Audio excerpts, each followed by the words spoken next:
I was reading this book called A Billion Wicked Thoughts that was written by a bunch of engineers at Google, and they were looking at billions of Google searches. And you know, there's no shortage of pornography on the internet, and there's much less by proportion than there was when the internet was first invented.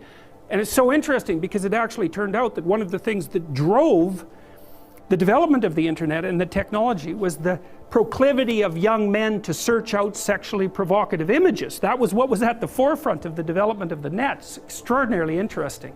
They were motivated to use it for that purpose, and that provided the platform from which it emerged. Amazing. Anyways, the Google engineers looked at pornographic search processes and then segregated male searches from female searches, and what they found was that the males searched out images. Surprise, surprise, no one considers that, you know, particularly interesting, but the females searched out literary representations of pornography. It was written. And so I can give you an example of that. If you know about Harlequin romances, does everybody still know about those? Anybody not know about those? Okay, well, they're mass market romances, and of a very stereotypical type. And the original ones were pretty harmless in terms of no violence and no real sexual content. But that was 40 years ago, and they've differentiated tremendously, and now there's hardcore Harlequin romances, and with particularly garish covers, and then there's the old, you know, more tame, basic, sexless and aggressionless romances where everything is implied and not explicit, but the explicit ones exist. So they did a plot analysis of the typical pornographic female fantasy. Well, and it's so comical because engineers did this, and social scientists would never do this because they'd be probably too concerned about the ethics of it or some damn thing. But engineers, you know, they'll just plow ahead with no concern whatsoever for such things, and they actually discover things that way. And so they discovered the basic plot of the female pornographic literary product, and they identified, so basically what happened was that a innocent, well-meaning and attractive young woman encounters a male who's a bit of a monster.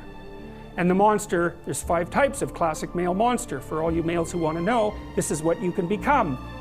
Vampire, that's a good one. Werewolf, billionaire, pirate, and surgeon. Okay, so that's very interesting because, well, first of all, there's a dominance thing.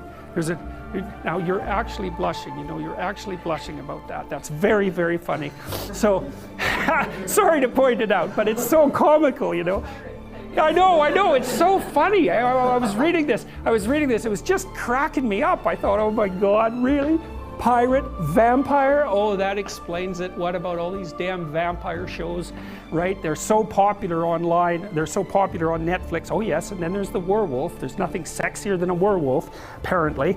But I mean, so there's predatory dominance that's implicit in that, right? With the billionaire, it's more abstract, but clearly that's an indication of very high success in the male dominance hierarchy. So, but there's this desire for aggression that's in that, a real aggression.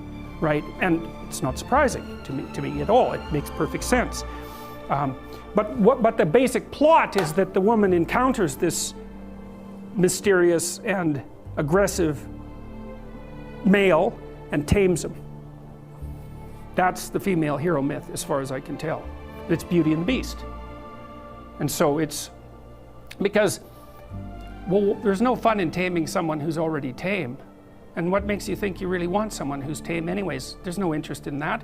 Plus, when chaos manifests itself, what makes you think that someone tame is going to be good for anything? And it's a real question, and so that aggression is absolutely vital, it's absolutely necessary. But because it's incredibly dangerous, which of course it is, it has to be civilized. And so what happens is that the archetypal female in these pornographic romances seduces and tames the aggressive male.